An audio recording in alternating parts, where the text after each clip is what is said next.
The winter after the fire never felt like weather. It felt like residue. The kind that sticks to skin even after long showers.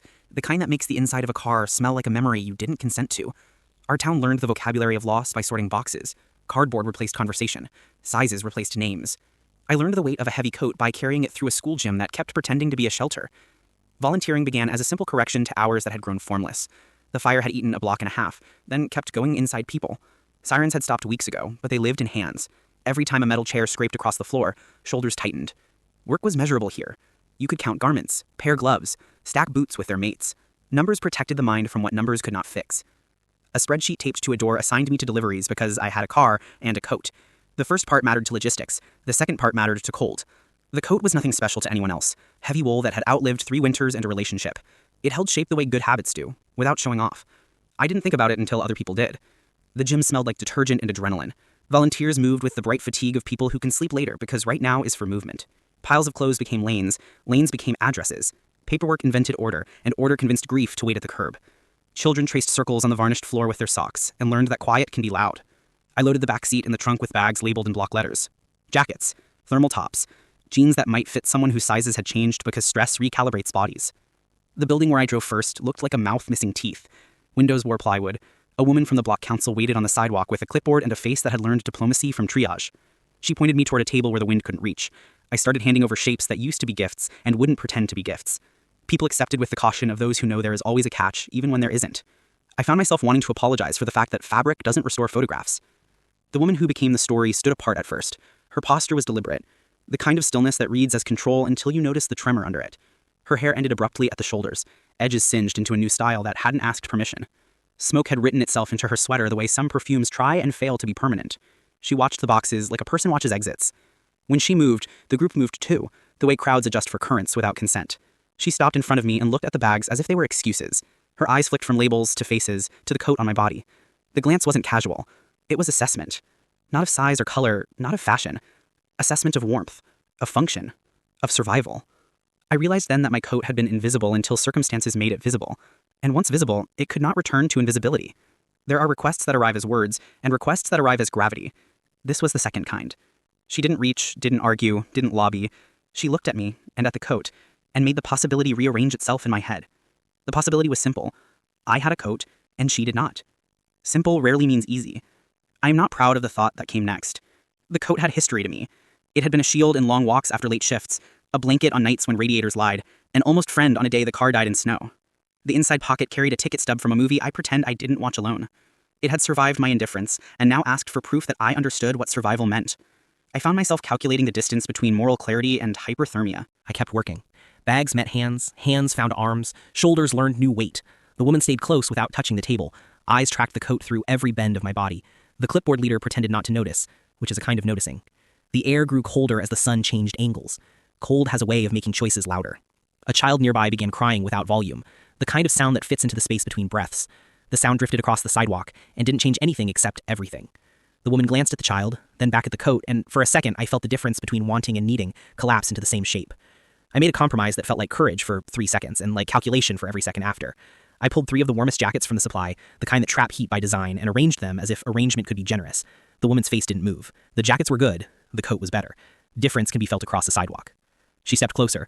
Light caught something on her wrist that had melted once and hardened into a new color. I smelled the fire again in a way that made my throat tighten. Behind her, the building breathed through its boards, the draft choosing a rhythm that sounded like a voice learning to whisper after smoke damage. It would have been easier if anger had appeared on her face. It didn't. Hunger did. And hunger is harder to refuse than anger. I didn't give her the coat. I gave her everything near it. Scarves, boots, a hat still tagged. I told myself warmth is additive. You can layer reasons onto a body until the wind gives up. She accepted without ceremony. Acceptance can be sharp. When she took the last bag, her eyes returned to the coat one more time. The silence between us felt like a receipt. Night kept arriving even though no one invited it.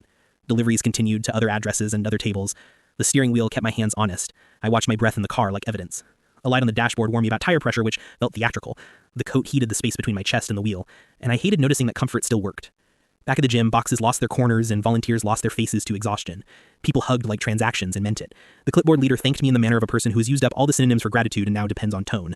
I started to say that more coats were needed, and then stopped because obviousness didn't deserve breath. The coat on my body kept behaving like a fact I was avoiding. At home, the apartment performed domesticity. Steam rose from a pot without incident. The radiator clanked an apology for past betrayals. I hung the coat by the door and felt its weight drag the hook a millimeter downward. The hook had accepted more than it should this year. I sat on the floor among grocery bags and realized I hadn't bought enough for 2 dinners because I had started buying for 1 again. The realization wasn't sad. It was inventory. Sleep arrived like a policy, not a gift. When it loosened, a dream replaced it.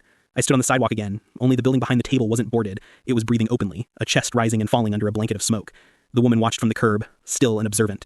Her eyes reflected not fire but streetlights, as if night had chosen her pupils for mirrors. My coat weighed more in the dream than in life. The weight developed a temperature. When I woke, the room smelled like the gym, detergent overlaid on old air. The coat had fallen from the hook. The fabric lay on the floor with its arms in a posture I recognized from mornings when bodies try to convince themselves to stand. I touched the sleeve and my fingers came away gray. Ash has a memory for fingertips. I told myself the residue came from the gym, from handling bags that had traveled inside burned spaces. I told myself a lot of useful sentences. The next day, I returned to the route. The block council had organized a second distribution because the first round had revealed holes. Needs multiply when they feel seen. The woman wasn't there at the start, then she was, as if the air had changed its mind and decided to include her. The clipboard leader adjusted entries with unclipped precision. We worked faster because the temperature punished hesitation. People kept asking for sizes that didn't exist, trying to turn into the person who once wore them.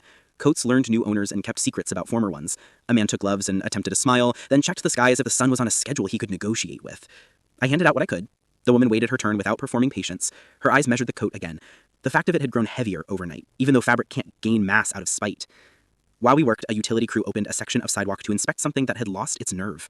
Steam rose from the squared-off hole, an orderly plume that made the cold look theatrical. The woman watched the steam as if it was a message she expected. I thought of the apartment, the fallen coat, the gray on my fingers. There are patterns that feel like coincidence until they pass a quiet threshold and become instruction. On the drive back, the dashboard light stopped warning about tire pressure and began warning about nothing I could name. The road lifted and settled like a breathing thing.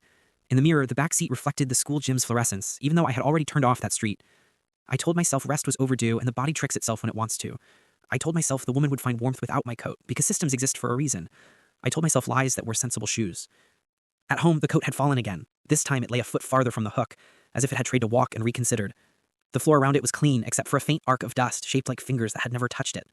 The smell of smoke thickened briefly and then receded, leaving behind the taste of copper you get after biting your lip. I lifted the coat and felt heat where there should have been none. The lining held a trace of someone else's air, as if the coat had sheltered a body during hours I wasn't present. I checked the pockets and found only what I always found: a ticket stub, a receipt folded into a shape that pretended to be a square, a wrapper I kept meaning to throw away. No surprises, unless the absence of surprises counts when you're expecting a revelation to justify unease. That night the dream returned. The building breathed more steadily. The woman stood closer. The coat weighed more. Fire didn't appear, it implied. Smoke wrote a sentence on the air that didn't contain words. When I woke, the room had cooled to the temperature of a gym after everyone goes home. The coat stayed on the hook until dawn, when it slid free without help. Outside, frost traced the outline of leaves that had refused to fall.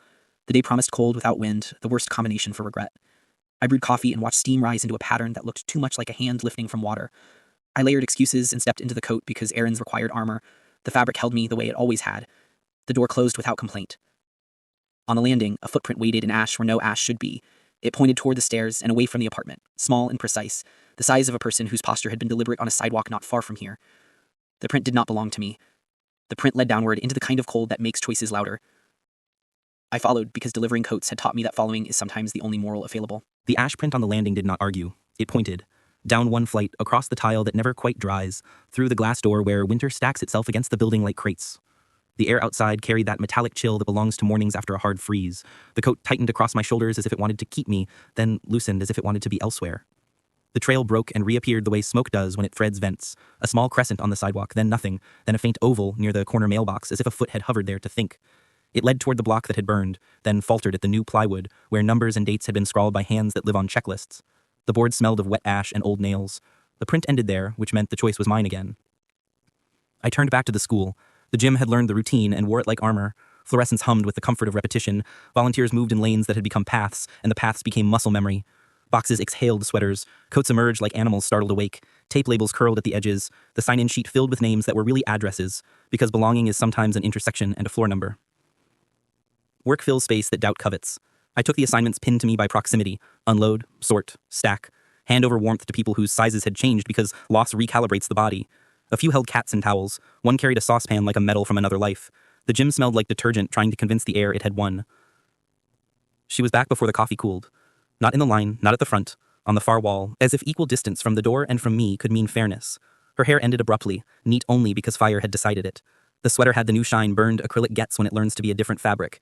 She watched the tables the way people watch tides when they know how to read them. Her gaze skimmed coats and stopped on mine with the practiced accuracy of a person whose days depend on choosing well.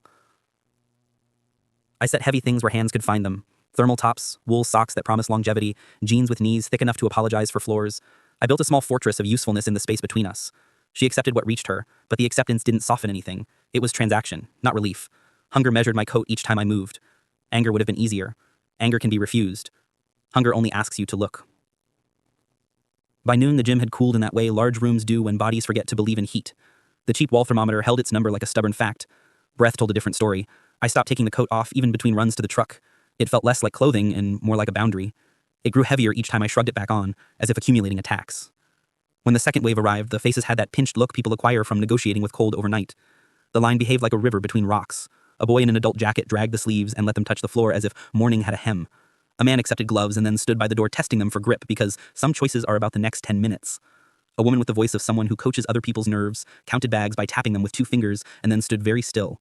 The clipboard calculated quietly at the table. The woman from the sidewalk left her place by the wall and took 3 steps closer, enough to let me feel the decision being made in another body. Her eyes traveled once across the heap of jackets and once across my shoulders. There are moments when the moral math grows too loud to ignore and too simple to be comfortable.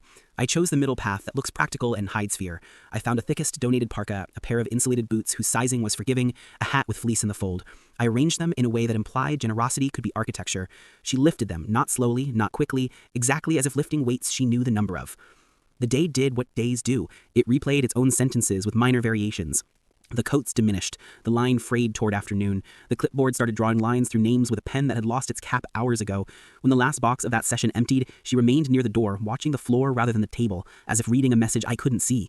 I kept pretending that staying inside the coat was not the same as hiding. At home, the hook bent a little more under weight it had not agreed to hold. The coat slipped once and caught itself on the hanging loop with a torn sound that no fabric made. When I lifted it back, ash dusted my fingertips again, fine and stubborn, a texture that remembers what it used to be. I told myself it had rubbed off from the bags. I told myself useful stories until they sounded like plans. Sleep, when it came, arrived like a committee. It brought bullet points instead of rest. In the dream, the block that burned was not boarded, it breathed. The plywood rose and fell, a ribcage under paint. The gym opened its doors to the night and let the cold narrate. The woman stood at the curb with her hands at her sides. The coat weighed too much in the dream to be only fabric. The weight had a temperature that knew my chest better than my own hands. When I woke, the room tasted of copper and detergent, a combination my mouth labeled certainty. Morning drew frost onto iron fences like signatures no one would read. The coat had slid from the hook again, another foot toward the door. The arc of dust beside it looked like someone's palm had guided it. I lifted it, and heat pulsed from the lining as if the coat had been worn by a second invisible person minutes before. The ticket stub in the pocket stayed where it always stayed. The receipt kept pretending to be square. Nothing admitted the trespass. I put it on because I had built a day that demanded armor. In the hall, another ash print waited where feet would turn down the stairs. It was small and direct and pointed toward the street. Following had become the only verb I trusted that week. The trail led not to the block this time, but into a side street where trucks were unloading new pallets of donations. Steam rose from opened manholes like orderly ghosts. Volunteers made a human chain without looking at each other much, because looking makes hands slower. The ash mark disappeared under fresh footprints and tire scuffs. That was good news if the mark belonged to imagination.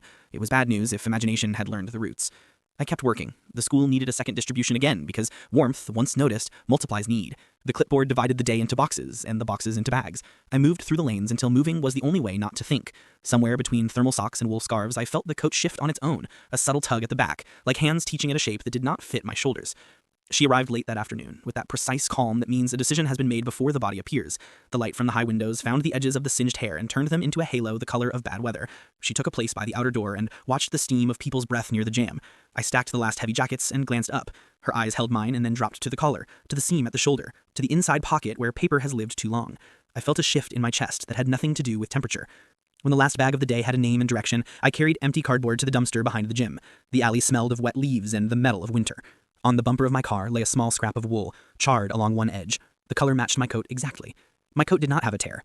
I brushed the scrap away and ash clung to my glove like fine glitter that refuses to be forgotten. The glove smelled like a building that remembers being on fire even when the calendar insists it was weeks ago. The dashboard offered its ritual warnings on the drive home and then invented a new one that had no icon I recognized. The route lifted and settled under the tires as if the street were breathing with the boarded houses. In the rear view, the back seat reflected gym lights I had already left. I convinced myself that fatigue is a poor electrician. I convinced myself until the persuasion rattled. The hook held the coat through dinner and then surrendered it again while the kettle boiled. The coat folded on the floor in a way that suggested a body had just stepped out of it. Around the fold lay a faint arc in dust, the shape of fingers that had never touched it. I lifted it, and the lining gave off a thread of warmth, like breath that refuses to fade. The dream returned with the dream. The building had learned to breathe evenly. The woman stood closer to the table that had no volunteers now. The gym lights were off, but the room had its own way of seeing. The coat in the dream weighed as much as a choice. Heat soaked through the wool the way shame does when it realizes it will not be given the luxury of words. The dream did not permit dialogue. It permitted only noticing. At dawn, the coat did not fall. It slid, silently, unrushed, down the hook and onto the floor, while I watched from the bed, too still to interrupt. The motion was small and absolute. The apartment contained the kind of cold that does not make you shiver. It simply subtracts plans. I dressed inside the coat because that felt like the only honest thing to do. On the landing, a fresh ash print waited, crisp as a stamp, slightly angled as if carrying a bag. It pointed downward again, into a morning that had not decided on sun. I followed, not because I believed in signs, but because delivering coats had taught me the only physics that mattered this season. Warm things move toward cold things, or else they are not what they claim to be. The trail carried me past the shuttered laundromat, in the corner store where the bell on the door had the memory of commerce. It lowered me into the street that still wore the fire on both sides like an argument that refuses to end. At the plywood, the prints dissolved, the way promises do when they reach a threshold too permanent to cross. Across the street, the woman stood in the mouth of an alley, steady, neither calling nor hiding, hands empty, posture deliberate. The coat heated along my ribs as if recognizing an answer forming ahead of my thoughts. The smell of detergent and ash braided in the air. The gym's distant hum seemed to carry itself down the block, even though the doors were shut. I stepped off the curb, because the body sometimes decides first. The coat felt less like clothing and more like a sentence that had waited 2 days to finish. The world around me sharpened into inventory. Steam like handwriting, boards like ribs, frost like a boundary traced in chalk. The woman's eyes did not leave the coat. The coat did not leave the thought of leaving me. The distance between need and reluctance shortened to the width of a street. Somewhere behind me, in the quiet building where the hook had bent, dust settled into the shape of a handprint and then drifted apart, as if relieved that the room would finally change temperature. Ahead, winter waited without negotiation. Between the two, I stood inside a warm thing that had begun to decide it belonged to cold.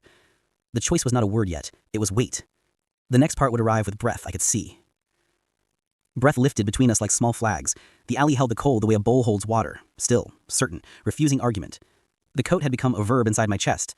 Not wearing, not owning, not keeping. A different verb that had more to do with gravity than with choice.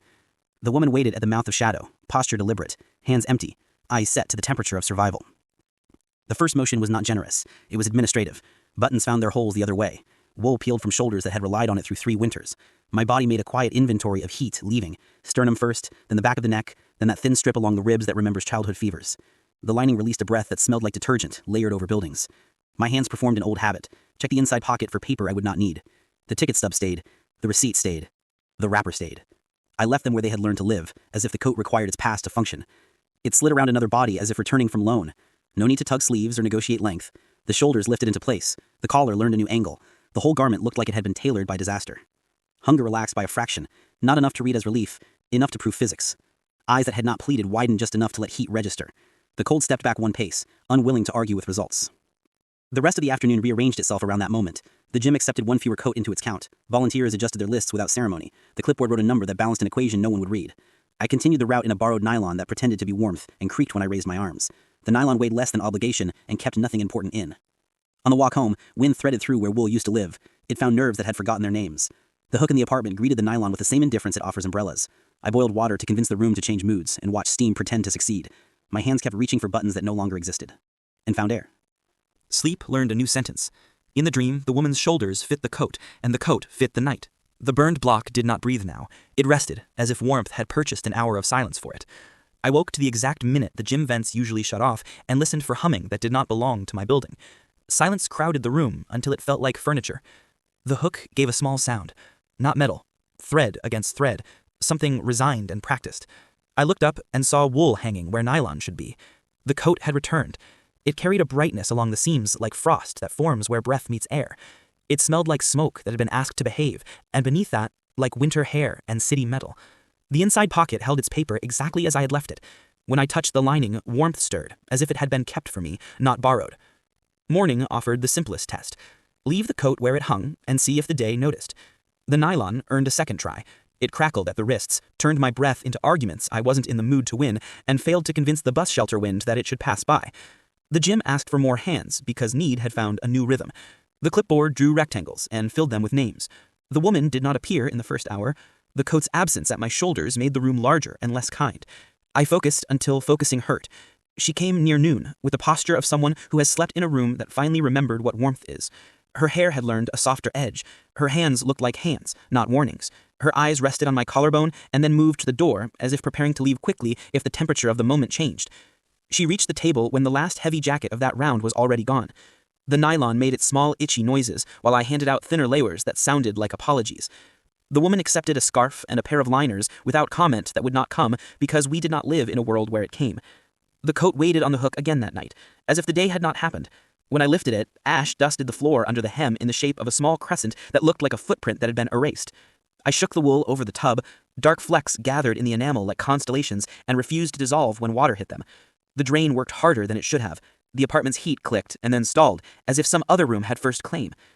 I carried the coat to a coin-op laundromat 2 blocks away, introduced it to a metal drum that had known every form of human stubbornness, and fed quarters that felt like penance. The machine took the offering and translated it into agitation. Water clapped fabric against stainless steel. Steam thickened to the smell of an old gym. The panel's light moved through soak, wash, rinse, and stopped short of spin. The drum refused to turn again. The coat lay heavy and patient in its own weather. The attendant reset the machine with a key the size of a confession. The cycle finished only when I agreed to stand nearby and listen to the rattle inside, which sounded like paper refusing to become pulp. The coat came out warm and heavier than it had entered, as if it had learned a new story instead of a new cleanliness. I wore it home and tried to pretend nothing had happened. The next morning, the woman stood outside the gym before doors opened, not in line, not in shadow. The wool on my shoulders heated along the ribs the way it had in the alley. The clipboard leader checked the time and pretended not to check me. When the doors admitted us to fluorescent logic, the woman moved along the wall and waited where the heat from the vents would fall last. I sorted boots, because boots do not protest if you misread sizes. The coat tugged at the back of my neck like a reminder. By midday, an argument developed between my body and my conscience. My body liked heat and the feeling of being a small, moving shelter. My conscience liked arithmetic that balances.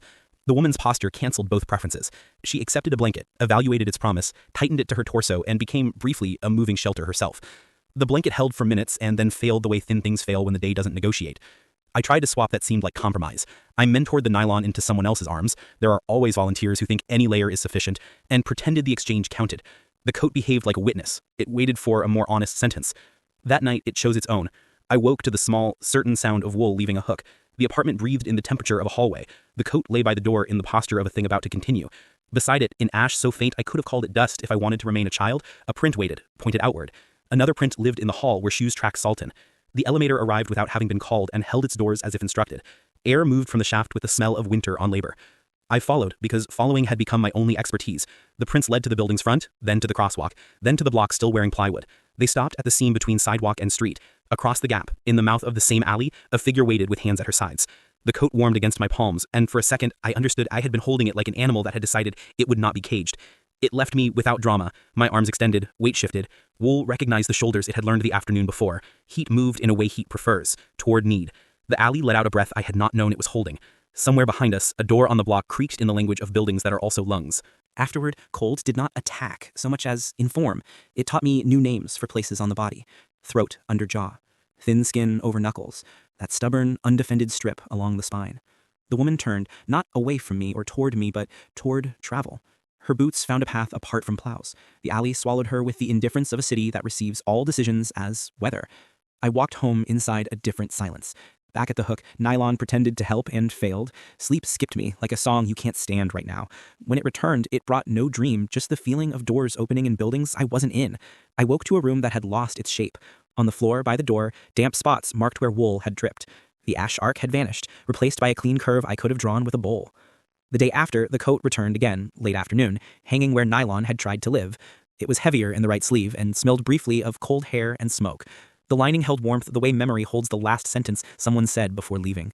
I stood in front of it and counted breaths until counting failed to change anything. The hook bent another fraction of an inch, as if lowering its head. By then, I understood the rhythm. Warmth would travel toward cold regardless of my preferences. The coat would leave when it wanted, find the shoulder it had chosen, and return when the room demanded balance. I could delay it with errands, distract it with wash cycles, hide it behind nylon that made promises and kept none. The result would be the same. Ash prints on the hall tile. Elevator doors opening without being called. A figure in an alley with a posture that turned necessity into law. The gym accepted this rhythm too, without knowing it had. The clipboard's lines returned to steady. Blankets stacked in reasonable towers, boots thinned and were replaced. The woman sometimes appeared by the wall and sometimes did not. On the days she did, the coat heated along my ribs hours before I saw her. On the days she did not, it hung at home like a sentence not yet finished. The horror was not in ghosts or in flames returning. It lived in systems that discover they can use you even when you want to be unused.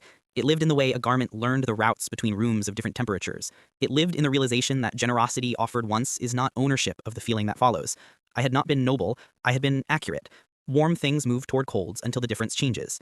When the week closed, the city thawed by a degree no one would notice in headlines. The gym's vents exhaled as if relieved to play a smaller part. I stood in the doorway of my apartment and watched the hook hold nothing. The air felt even for a moment. The elevator did not arrive on its own. My hands remembered buttons that were not there, and then remembered they did not need to be. Night brought the coat back one more time, soaked through as if weather had climbed inside it.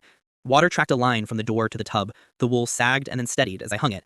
Ash gathered at the drain like silt after flood. Between the lining and the outer seam, my fingers found a small, hard shape that had not been there before. I worked it free and held a bead of glass, melted flat on one side, the color of streetlight through smoke. It rested against my palm with a temperature that matched my skin, as if it had traveled far to do so.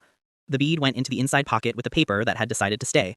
The coat felt lighter for the first time in days, the way rooms feel after windows open a little, the way faces look after a story reaches a period instead of a comma. I did not know whether the rhythm had ended or only paused.